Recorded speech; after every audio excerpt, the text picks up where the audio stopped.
In which of the following situations does the list of numbers involve make an arithmetic progression and why? आपके पास 4 question दिए गए हैं, आपने बताना है कि कौन कौन सी आपके पास अर्थमेटिक प्रोग्रेशन बन रहे हैं और साथ में आपने रीज़न भी देके बताना है। पहले हम 3 क्वेश्चन कर चुके हैं, ये आपके पास 4th क्वेश्चन है। The amount of money in the account every year when ₹10,000 is deposited at compound interest at 8% per annum। आपके पास एक अमाउंट दिया गया है जिसको डिपॉजिट किया गया है कंपाउंड इंटरेस्ट से, रेट आपको दिया गया 8%। तो आपने बताना है कि जो ये क्वेश्चन है ये एपी है कि नहीं है। तो हम 3 साल के लिए अमाउंट निकाल लेते हैं, फिर उनका हम निकालेंगे कॉमन डिफरेंस। अगर कॉमन डिफरेंस सेम आ जाता है तो ये एपी होगा, अन्यथा नहीं होगा।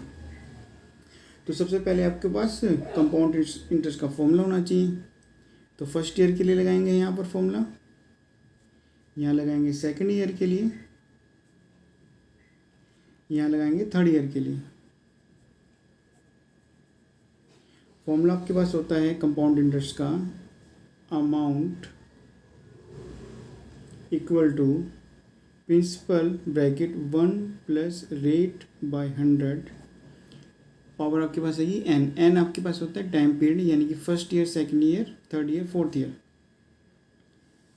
नेक्स्ट सेकंड ईयर के लिए फॉर्मूला लगाएंगे, amount equal to principal bracket 1 plus rate by 100, power आपके पास आ जाएगी एन।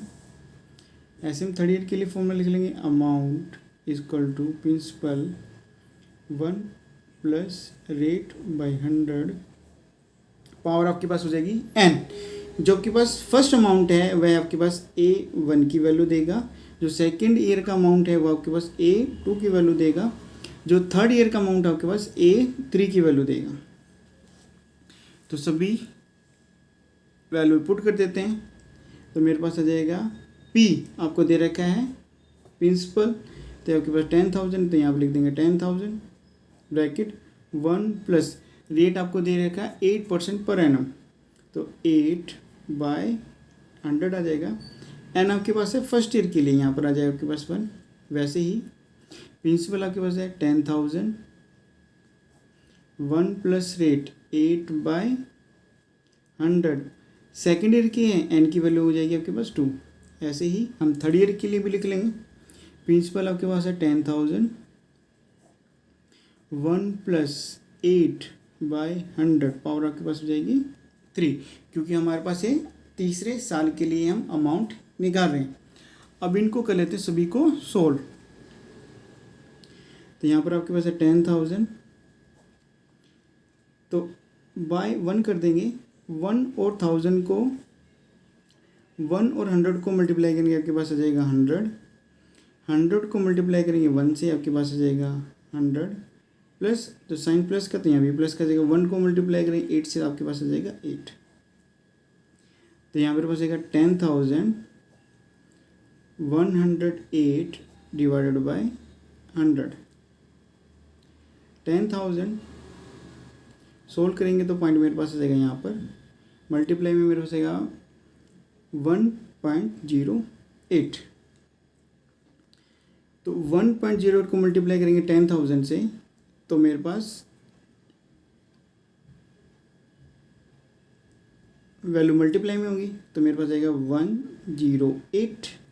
आसानी के लिए मैं ये भी कर सकता हूँ कि मैं पॉइंट ना लगा के 100 नीचे रखता हूँ, तो मेरे पास आ जाएगा 2 0 कैंसिल हो जाएंगी, यानी कि मेरे पास आ जाएगा 108 और 2 0 आ जाएंगे साथ में। अब इसको ऐसे भी कर सकते हैं, मैंने इसलिए क्या कि आगे मेरे पास पावर के अंदर वैल्यू है, उनको सोल्व करने के लिए मुझे इस स्टैंडर्ड में सोल्व करना ही होगा। तो आप यहाँ मल्टीप्लाई वैल्यू है, यहाँ पर आप सोल्व भी कर सकते हैं। नेक्स्ट पार्ट आपके पास है, ये मेरे पास है ये A1 की वैल्यू। अब हमें A2 की वैल्यू निकालनी है, तो ये मेरे पास 10,000 हो जाएगा। देखो सेम वैल्यू है, तो आंसर हमारे पास आ जाएगा सेम, 108/100, पावर आपके पास है 2, 1 0 0 अब मेरे पास डिनोमिनेटर में 2 जीरो से मैं कैंसिल करूँगा तो पॉइंट मेरा पास यहाँ पर आ जाएगा 1 2 प्लेसेस के बाद, यानी कि 1.08 की पावर मेरे पास हो जाएगी 2। अब हम इसको कर लेते हैं मल्टीप्लाई।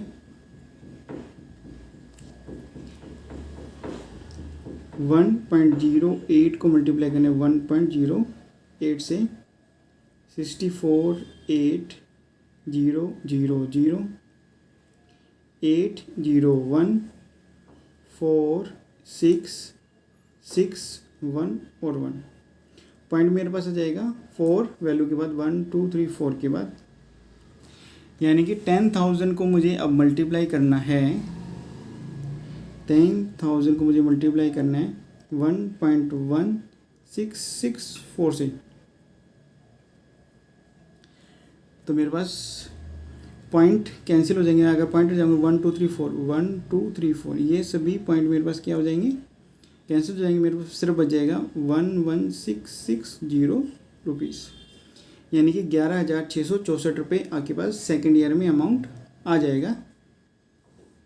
ऐसे हम निकालेंगे A3 की वैल्यू। 10,000 मल्टीप्लाई में अब मुझे करना है 1.08 की पावर आ जाएगी मेरे पास 3। तो स्क्वायर के लिए मैं पहले कर चुका हूँ, अब इसी पूरी वैल्यू को मुझे मल्टीप्लाई करना है 1.08 से। जब हम मल्टीप्लाई करेंगे आपके पास आंसर आ जाएगा 2 1 7 9 5 2.1, यानी कि 10,000 को अब हमने मल्टीप्लाई करना है 1.259712 से। मल्टीप्लाई करेंगे तो आपके पास आ जाएगा 1 2 3 4 1 2 3 4 पॉइंट्स रख के मेरे पास यहाँ पर आ जाएगा। अब तो हम लिख सकते हैं 12,597.12 रुपीज़। तो हमने साफ साफ देखा है मेरे पास A1 A2 और A3 की वैल्यू अब आ चुकी है। तो मैं इनकी एक सीरीज़ में लिख देता हूँ A1 A2 A3। A1 आपके पास आया है 10,800, A2 के पास आया है 11,664, A3 आपके पास आया है 12,597 पैसा। अब मुझे कॉमन डिफरेंस ही, कॉमन डिफरेंस आपके पास आएगा D1 = A2 minus A1। A2 आपके पास है 11664 माइनस 10800। सोल्व करेंगे तो हमारे पास आएगा 468। ऐसे D2 की वैल्यू निकाल लेंगे।